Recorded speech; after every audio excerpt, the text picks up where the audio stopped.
On s'est tous déjà sentis un peu noyés sous les chiffres, non? Des tableurs qui n'en finissent plus, des rapports à rallonge. Et si on pouvait transformer tout ce chaos en une sorte de carte de navigation hyper simple et claire? Eh bien, c'est exactement ce qu'on va voir ensemble aujourd'hui. Comment on passe de la donnée brute à une décision éclairée grâce à un bon tableau de bord. Alors, voici notre programme. D'abord, on va se demander pourquoi s'embêter avec un tableau de bord. Ensuite, on verra comment choisir les bons indicateurs. Après ça, on parlera un peu de design, de l'art de la visualisation. Puis, on jettera un œil aux outils qui existent et on terminera avec les erreurs classiques à ne surtout pas commettre. Allez, c'est parti. Bon, première question, et c'est la plus importante, à quoi ça sert tout ça? En fait, c'est pour répondre à une interrogation qui pèse sur pas mal d'entreprises. Voilà la vraie question. On collecte des tonnes et des tonnes de données. On a des rapports, des tableurs dans tous les sens. Mais est-ce que ça nous aide vraiment à prendre des décisions? Est-ce que ça se transforme en actions concrètes? Ou est-ce que finalement, ça ne fait qu'ajouter du bruit et de la confusion? On connaît tous cette histoire. Au début, un petit fichier Excel, ça va. C'est simple, ça fait le job. Mais l'entreprise grandit et le petit fichier se transforme en un monstre ingérable. On a des versions V2, V3, V_final 2, des erreurs de copier-coller partout, on passe un temps fou juste à essayer de comprendre où on en est. Bref, ce n'est plus un outil, c'est devenu un poids. Ok, donc le problème est posé. La solution, c'est un tableau de bord bien pensé. Et le cœur du réacteur d'un bon tableau de bord, ce sont les indicateurs. Franchement, si on choisit les bons, on a déjà fait 80% du boulot. Un KPI ou indicateur clé de performance, ce n'est pas juste un chiffre qu'on regarde de temps en temps. Non, c'est un signal vital. C'est comme le thermomètre qui mesure la santé d'une activité vraiment essentielle pour la réussite du projet. Il nous dit si on est dans le vert ou dans le rouge sur les points stratégiques. Et pour être sûr de ne pas se planter dans le choix de ces KPI, il y a une méthode universelle, un garde-fou super pratique, la méthode SMART. C'est une sorte de checklist pour vérifier que notre indicateur est bien spécifique, mesurable, atteignable, pertinent et défini dans le temps. Regardons ce que ça donne concrètement. Et voilà, là on voit toute la différence entre un vœu pieux et un véritable objectif. Augmenter les ventes, c'est sympa, mais ça ne dit à personne quoi faire ni comment. Par contre, augmenter le chiffre d'affaires mensuel de 15% d'ici la fin du deuxième trimestre, là ça devient une véritable boussole pour toute l'équipe. Chaque personne peut se demander, est-ce que ce que je fais aujourd'hui contribue à ces 15%? Super, on a nos indicateurs SMART. Maintenant, le pire serait de les cacher dans un tableau moche et illisible. L'étape suivante, c'est tout un art, la visualisation.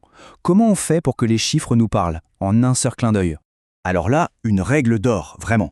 Retenez ce chiffre. 5 à 7. C'est le nombre maximum d'indicateurs à afficher sur un seul écran. Au-delà, c'est prouvé, le cerveau sature et l'information ne passe plus. Le but, ce n'est pas de tout montrer, c'est de montrer ce qui compte vraiment. La clé, c'est la simplicité. Et dans cette recherche de simplicité, chaque détail a son importance. Prenons la couleur par exemple. Ce n'est pas juste pour faire joli, c'est un langage. Une couleur bien choisie doit guider l'œil et donner une information avant même qu'on ait lu le moindre chiffre. C'est presque instinctif en fait. Le rouge, c'est l'alerte, le danger, le vert, c'est bon, objectif atteint, le bleu, c'est plus neutre, c'est de l'information. Utiliser ce code que tout le monde comprend permet de saisir la situation en une fraction de seconde. Le choix du graphique, c'est aussi crucial que le choix de l'indicateur lui-même. Mettre une évolution dans le temps sur un graphique en camembert, c'est un peu comme essayer de planter un clou avec un tournevis. Ça marche pas terrible.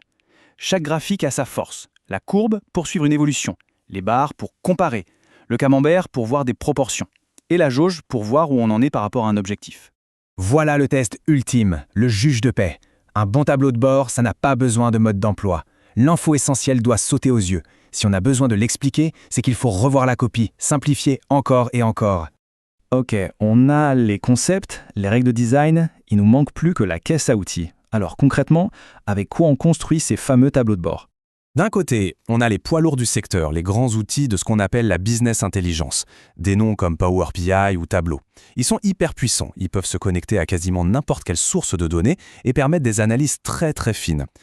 Mais attention, le paysage est en train de changer à toute vitesse avec l'intelligence artificielle. Imaginez un peu, on donne un fichier de données brutes à une IA et quelques secondes plus tard, non seulement elle nous suggère les indicateurs les plus pertinents, mais en plus elle nous construit le dashboard. Ce qui prenait des jours à un analyste se fait maintenant en quelques clics. C'est une vraie révolution. On a vu tout ce qu'il faut faire. Mais parfois, le plus important, c'est de savoir ce qu'il ne faut surtout pas faire. Allez, un petit tour des pièges classiques qui peuvent transformer un projet de tableau de bord génial en un truc complètement inutile. Alors, voilà le top 5 des erreurs. Primo, la surcharge d'infos. Trop de KPI, ça paralyse, on ne regarde plus rien. Deuxio, les indicateurs Vanity Metrics, des jolis chiffres sur lesquels on ne peut rien faire. Tertio, les données pas à jour. Si les chiffres datent de la semaine dernière, l'outil devient inutile, voire dangereux. Quarto, pas d'objectif clair. Sensible, un chiffre ne veut rien dire. Et enfin, des graphiques trop compliqués que personne ne pige. La totale. Et tout ça, ça nous ramène à une idée vraiment essentielle. Un bon tableau de bord, ce n'est pas une œuvre d'art qu'on admire. C'est un cockpit d'avion. Sa seule et unique mission, c'est d'aider à prendre de meilleures décisions plus vite. C'est la fonction qui prime sur la forme, toujours. Et je vais terminer là-dessus avec une question à se poser. Si on ne devait garder qu'un seul indicateur, un seul, pour piloter toute son activité, ça serait lequel ? Rien que de réfléchir à ça, c'est déjà faire un grand pas vers un pilotage par la donnée qui a vraiment du sens.